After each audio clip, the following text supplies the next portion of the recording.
తెలివితోని చిట్టీలు చేసినాము, డొనేషన్లు తీసుకున్నాము, ఇల్లు తిరిగినాము. ఆ విధంగా ఈ సంఘాన్ని మేము దాకా తీసుకొచ్చినాము. ఇంకా తీసుకుపోయేది ఉన్నది.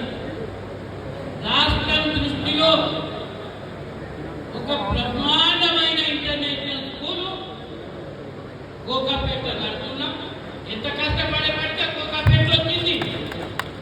ఎంత కష్టపడేపడికే పోనీ ఎవరినన్నా ఈ రాష్ట్రంలో ఎగే మల్లేశ్వరం తప్ప కేసీఆర్ దగ్గర పోయి ల్యాండ్ తీసుకోవచ్చు. ఈయనకి సహకారం చేసి ఇంకేదో కేసీఆర్ ఎవరు వాడు 10 ఎకరాల స్థలం 10 కోట్ల రూపాయలు శాంక్షన్ తీసుకున్నాం. మరి కట్టిపించిన ఇంట్లో పుణ్యమాని 14 కోట్ల పెట్టిపించిన.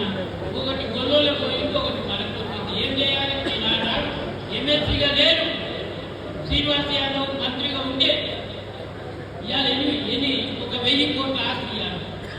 1000 కోట్ల ఆస్తి దాన్ని కాపాడుకోవాల్సిన బాధ్యత ఉన్నది. దాన్ని కాపాడుకునేటందుకే నేను కూడా బీఆర్ఎస్ పార్టీకి కాంగ్రెస్ వచ్చిన. నాకు ప్రొసీడింగ్స్ రాలేదు, కట్టిపించిన తిరిగిన, మస్తు తిరిగిన చేసిన, మస్తు చుట్టూ వాళ్ళ చుట్టూ వీళ్ళ చుట్టూ తిరిగిన. కానీ నాకు ఇది బిల్డింగు కుటుంబ విద్యార్థి హాస్టల్ ట్రస్ట్కు సంబంధించిన బిల్డింగు అనేది నాకు ఎవరు పత్రం ఇవ్వలేదు. అందుకని నేను వచ్చి అది తీసుకొని ప్రొసీడింగ్స్ తీసుకొని మీ అందరి సమక్షంలో ఈ నామినేషన్ చెప్పాను. అక్కడనే ఇప్పుడు ఒక 2 లక్షల స్క్వేర్ ఫీట్ 30 కోట్లు పెట్టి 2 లక్షల స్క్వేర్ ఫీట్ కట్టిస్తాం. ఇలా ఎమ్మెల్యే సార్ ఇవాళ మల్లేజ అందరం కలిసికట్టుగా చేసి దాన్ని కడతాము, చేస్తాము, ముందుకు తీసుకుపోతాము. మిగతా హిమాయత్ నగర్, అశోక్ నగర్ కూడా అది కాగానే ఇక్కడ కూడా తీసుకొని మన పిల్లలు తెలివైన పిల్లల్ని IAS IPS study circle group 1 group 2 చేయాలన్న ఉద్దేశం ఉన్నది. ఈ విధంగా మేము చేసుకుంటూ పోతాం. కానీ సర్పంచులు ఉప సర్పంచులు ఎంతమంది అవుతున్నారో మీరు గ్రామాలలో మనోళ్ళకు ఏ తక్లీఫ్ వచ్చినా మీరు అండగా నిలబడాలి, వారికి చేరుత ఇవ్వాలి, వారిని ఆదుకోవాలి.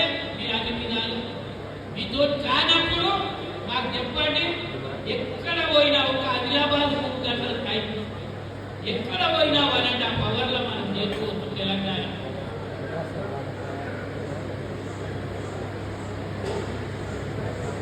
అయితే ఆ విధంగా విమలక్క గారిని సాధారణంగా ఆహ్వానిస్తున్నారు. కనుక మీరు అందరూ కూడా కుటుంబాలను ఆదుకోవాలి, చెయ్యాలి, వారికి అండగా ఉండాలి అని చెప్పి మీకు అందరికీ మనవి చేస్తూ కాలక్షితమైంది, టైం లేదు. ఎందుకంటే మీకు అందరికీ సన్మానం చేయాలి. ఒక్కొక్క జిల్లా వారిగా చేసుకుంటూ పోదాము. ఆ విధంగా ఈ జిల్లా వారిగా సన్మానం చేసేటప్పుడు జిల్లా అధ్యక్షుడు, ప్రధాన కార్యదర్శి